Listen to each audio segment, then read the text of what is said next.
So the Chicago Bulls are in a transition period, to say the least.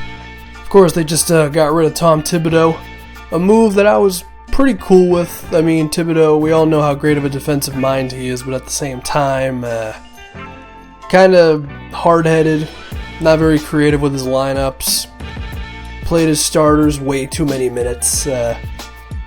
So now they got Fred Hoiberg, and I believe Hoiberg is going to bring a more creative sort of offense to the table for them, which I think is the type of thing they need.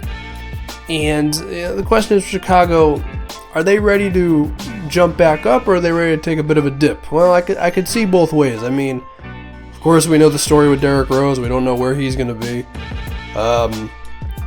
Joakim Noah, as well as Rose, has been hampered with injuries. Pau Gasol is just flat out old. But, I don't know. I have a feeling Chicago is got a real opportunity to be probably the second best team in the Eastern Conference behind Cleveland. Are they real competitors to the Cavs? I don't know about that, but I think they can be really good. I think the first step is Hoiberg probably realizing Jimmy Butler's got to be the main focal point of this offense. You know, Derrick Rose, you're great, but with the improvement of Jimmy Butler going to 20 points a game, he's kind of their best player now. Besides that, we hope that Joakim Noah can get back healthy, because if Joakim Noah is healthy, in my opinion, he's probably the maybe third best center in the NBA, and the best defensive one, definitely. I mean, we all remember he finished 5th in MVP voting and won Defensive Player of the Year one season, so I mean, we all know how good Noah is. Pau Gasol is old as hell. He's like, 35? Like, sheesh.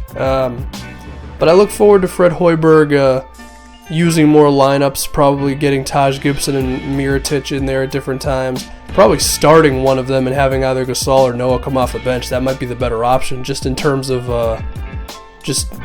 spacing. You know, maybe not in terms of talent, but in terms of spacing, definitely, because that way you could have a shooter playing off of the main big man, stuff like that. You know, stuff that Thibodeau didn't care about at all, but I feel like Fred Hoiberg will get a bit more creative with.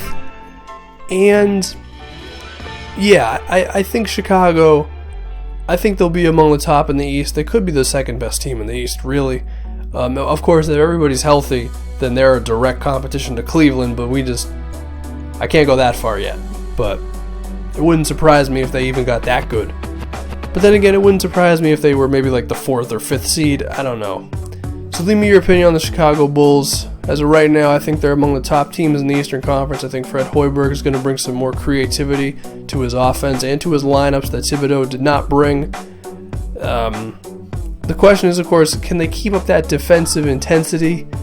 You expect it to take a little bit of a dip. It just has to with a new culture. But I think the shift from a slightly more offensive team, but still keeping somewhat of that defensive mentality, I think they'll be good.